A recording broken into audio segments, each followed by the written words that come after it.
Hello everyone, welcome to पढ़ाई zone.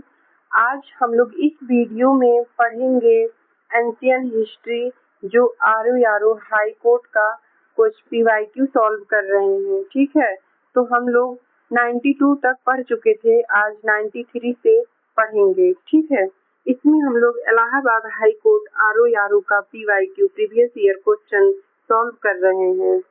ठीक है, तो 93 क्वेश्चन नंबर है, निम्न में से भारत के किस ऐतिहासिक व्यक्ति को विष्णुगुप्त कहा जाता है? तो ऑप्शन ए है बिल्हना, ऑप्शन बी है कालिदास, ऑप्शन सी है पतंजलि, ऑप्शन डी है चाणक्य। तो ऑप्शन डी सही है, चाणक्य जी को कहा जाता है। ठीक है, क्वेश्चन नंबर 94 है, क्वेश्चन नंबर 94 है, अशोक किस वंश से संबंधित थे?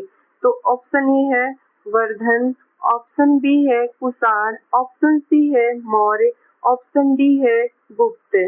ठीक है, तो ऑप्शन इसमें सी सही है, मौर्य। ठीक है, अशोक किस वंश से संबंधित थे? तो मौर्य वंश से। ठीक है, अशोक किस वंश से संबंधित थे? तो मौर्य वंश से।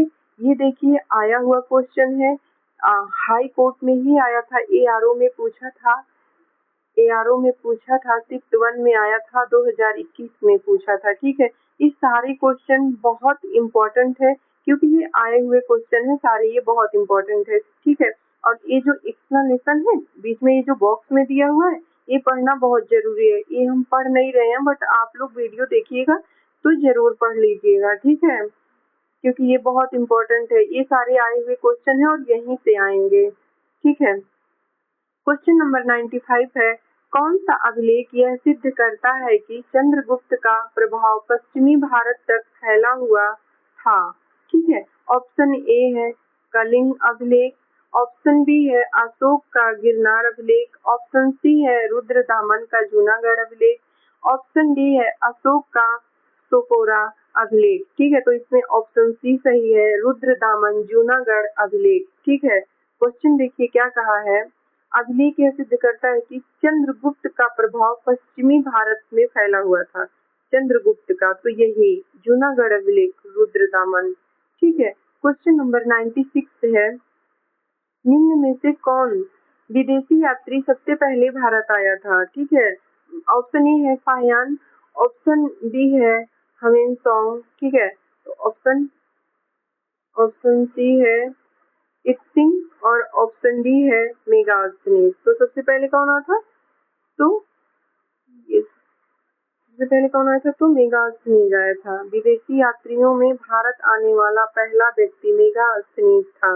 वह सेल्कस निकेटर के राजदूत के रूप में भारत आया था। उसने इंडिका नामक पुस्तक की रचना की थी। इंडिका के अनुसार भारत का सबसे बड़ा नगर पाटलिपुत्र था। ठीक है, तो कभी कभी क्वेश्चन पूछता है कि मेगास्थनीज पुस्तक, इंडिका पुस्तक किसने लिखी थी? तो ये मेगास्थनीज ने। ठीक है, बहुत बार क्वेश्चन पूछा हुआ है और ये बहुत इम्पोर्टेंट है, क्योंकि देखिए सारे क्वेश्चन आए हुए हैं, ये भी शिफ्ट 1 में 15 तारीख का है, 2021 का। ठीक है, क्वेश्चन नंबर 97 है, मौर्य काल में प्रसिद्ध शिक्षा केंद्र कौन सा था? तो ऑप्शन ए है वैशाली, ऑप्शन डी है नालंदा, ऑप्शन सी है तक्षशिला, ऑप्शन डी है उज्जैन। तो ऑप्शन सी सही है, मौर्य काल में प्रसिद्ध शिक्षा केंद्र कौन सा था? तो तक्षशिला था। ठीक है, क्वेश्चन नंबर 98 है, मौर्य साम्राज्य किससे संबंधित था? तो ये चंद्रगुप्त मौर्य से संबंधित था। ठीक है, मौर्य साम्राज्य किससे संबंधित है? तो चंद्रगुप्त मौर्य से संबंधित है। ठीक है, क्वेश्चन नंबर 99 है, क्वेश्चन नंबर 99 है, व्यापार मार्गों का अभिसरण या मिलान बिंदु था जो मध्य एशिया से होते हुए सिल्क रोड से जुड़ा हुआ था। तो ऑप्शन ए है तक्षशिला, ऑप्शन ए है तक्षशिला ही जुड़ा हुआ था। ठीक है, क्वेश्चन नंबर 90, क्वेश्चन नंबर 100 है, सम्राट अशोक के पुत्र कौन थे? तो सम्राट अशोक के पुत्र कौन थे? तो बिंदुसार।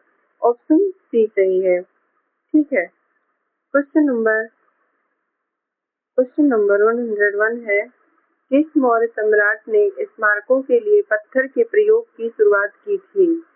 तो किसने किया था? अशोक ने किया था। ठीक है, देखिए सारे क्वेश्चन आए हुए हैं, सारे इम्पोर्टेंट है, और ये जो बॉक्स में दिया हुआ है इसको पढ़ लीजिएगा, ये बहुत इम्पोर्टेंट है क्योंकि यहीं से क्वेश्चन आएंगे। क्वेश्चन नंबर 102 है, कलिंग युद्ध ने किसके जीवन को परिवर्तित कर दिया? तो ऑप्शन ए है चंद्रगुप्त मौर्य, ऑप्शन बी है अशोक महान, ऑप्शन सी है लॉर्ड बुद्धा, ऑप्शन डी है अकबर। तो इसमें ऑप्शन बी सही है, अशोक महान ने। ठीक है, कलिंग युद्ध किससे संबंधित है? तो अशोक महान से। क्वेश्चन नंबर 103 है, निम्नलिखित में से किसने भारत में इंडो ग्रीक की जगह ली थी? इंडो ग्रीक की जगह किसने ली थी? तो देखिए ऑप्शन ए है पल्लव, ऑप्शन बी है कुषाण, ऑप्शन सी है शक, ऑप्शन डी है सुंग। तो किसने ली थी? कुषाण ने ली थी। ऑप्शन बी सही था। ठीक है, देखिए कुषाण ने नहीं लिया था, यूनानी ने लिया था। ऑप्शन सी सही था। ठीक है, देखिए कह रहा मौर्य काल में भारत पर विदेशी आक्रमणकारियों में प्रथम आक्रमणकारी भारतीय यूनानी इंडो ग्रीक थे। इन इंडो ग्रीक शासकों के बाद शक आक्रमणकारियों ने भारत के बड़े भाग पर नियंत्रण किया।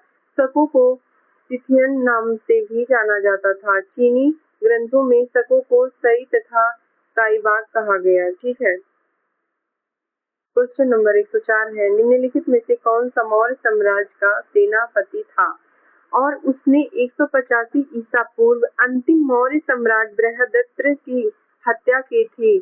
तो इसमें पुष्यमित्र शुंग ने की थी। ठीक है, क्वेश्चन नंबर 105 है, गढ़ राजवंश के संस्थापक कौन थे?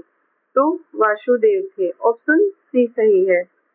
ठीक है, क्वेश्चन नंबर 106 है, कनिष्क की राजधानी क्या थी? तो पुरुषपुर थी। ठीक है, पुरुषपुर थी। ऑप्शन ये सही है। कनिष्क की राजधानी पुरुषपुर पेशावर थी और दूसरी राजधानी मथुरा थी। ठीक है, पहले पुरुषपुर, देन उसके बाद मथुरा थी। ठीक है, क्वेश्चन नंबर 107 है, प्राचीन भारत में सातवाहन राज्य की राजधानी के जिले को किस नाम से संज्ञापित किया? ठीक है, तो ऑप्शन ए सही है, आहार। ठीक है, क्वेश्चन नंबर 108 है, 108 प्रश्न नंबर है, सातवाहन साम्राज्य की सरकार प्रारंभिक आधार पर संगठित थी जिसमें साम्राज्य में बांटा हुआ था। ऑप्शन ए है गुप्त वंश, ऑप्शन बी है जनपदों, ऑप्शन सी है अमात्य, ऑप्शन डी है गामिका। तो इसमें ऑप्शन बी सही है, जनपदों में। किसमें बांटा हुआ था? तो जनपदों में बांटा हुआ था। और प्रश्न नंबर 109 है, क्वेश्चन नंबर 109 है, मौर्यों के पतन का एक अन्य कारण यह था कि वह तख्त पटल मौर्य के उत्पीड़न के खिलाफ लोगों का विद्रोह था और मौर्य कला उदाहरणार्थ मौर्यों द्वारा विदेशी विचारों को अपनाने के प्रेरित उनका आशीकरण था। ठीक है, तो ऑप्शन ए है विजयालय, ऑप्शन बी है पुष्यमित्र, ऑप्शन सी है आर्य, ऑप्शन डी है मौर्य। तो इसमें ऑप्शन बी सही है, पुष्यमित्र थे। ठीक है, विजयालय नहीं थे, आर्य नहीं थे, मौर्य नहीं थे, पुष्यमित्र थे। ठीक है, क्वेश्चन नंबर 110 है, गणित में प्रयोग की जाने वाली दशमलव पद्धति की खोज किसने की थी? तो ऑप्शन ए है कुषाण काल, ऑप्शन बी है गुप्त काल, ऑप्शन सी है मौर्य काल, ऑप्शन डी है वर्ध काल। तो ये गणित कुषाण काल में खोजी गई थी। ठीक है, इसका एक्सप्लेन देख लेते हैं। गुप्त काल में आर्यभट्ट ने गणित में प्रयोग की जाने वाली दशमलव पद्धति और शून्य का आविष्कार किया। आर्यभट्ट ने आर्यभट्टीय एवं सूर्य सिद्धांत का नामक ग्रंथ लिखे थे। ठीक है, तो इसमें ऑप्शन बी सही है। देखिए ऑप्शन बी सही है, गुप्त काल। ठीक है, तो क्वेश्चन नंबर 111 है। क्वेश्चन नंबर 111 है, निम्नलिखित में से कौन प्रारंभिक भारतीय इतिहास के सर्वाधिक महत्वपूर्ण शासकों में से एक चंद्रगुप्त फर्स्ट की पुत्री थी? तो ऑप्शन बी सही है, प्रभावती गुप्त। ठीक है, ऑप्शन बी सही है, प्रभावती गुप्त। क्वेश्चन नंबर 112 है, निम्नलिखित में से किस काल में सबसे अधिक संख्या में सोने के सिक्के जारी किए गए थे? ठीक है, 112 क्वेश्चन नंबर है। तो ऑप्शन ए है कुषाण, ऑप्शन बी है गुप्त, ऑप्शन सी है मौर्य, ऑप्शन डी है हिंदीवन। ठीक है, तो इसमें ऑप्शन बी सही है, गुप्त के काल में सिक्के जारी किए गए थे। ठीक है, अधिक संख्या में गुप्त काल में गुप्त काल के शासन में सबसे अधिक सिक्के जारी किए गए थे। ठीक है, तो क्वेश्चन नंबर 113 है, 113, महरौली स्तंभ अभिलेख किसके समय से संबंधित है? महरौली किसके समय से संबंधित है? तो ऑप्शन ए है मौर्य, ऑप्शन बी है कुषाण, ऑप्शन सी है शुंग, ऑप्शन डी है गुप्त। तो महरौली का लौह स्तंभ अभिलेख गुप्त वंश से संबंधित है। महरौली दिल्ली में कुतुब मीनार के परिसर में स्थापित यह लौह स्तंभ भारतीय शिल्पकारों की कुशलता या अद्भुत प्रमाण है। इसके बारे में जानकारी हमें इस पर खुदे अभिलेख से मिलती है। इसमें चंद्र नाम के एक शासक का जिक्र है जो संभवतः गुप्त वंश से संबंधित थे। ठीक है, तो आज हम लोग यहीं तक पढ़ते हैं। कल 114 क्वेश्चन नंबर से पढ़ेंगे। ठीक है, कल क्वेश्चन नंबर 114 से पढ़ेंगे। आज हम लोग यहीं तक पढ़ेंगे। ठीक है।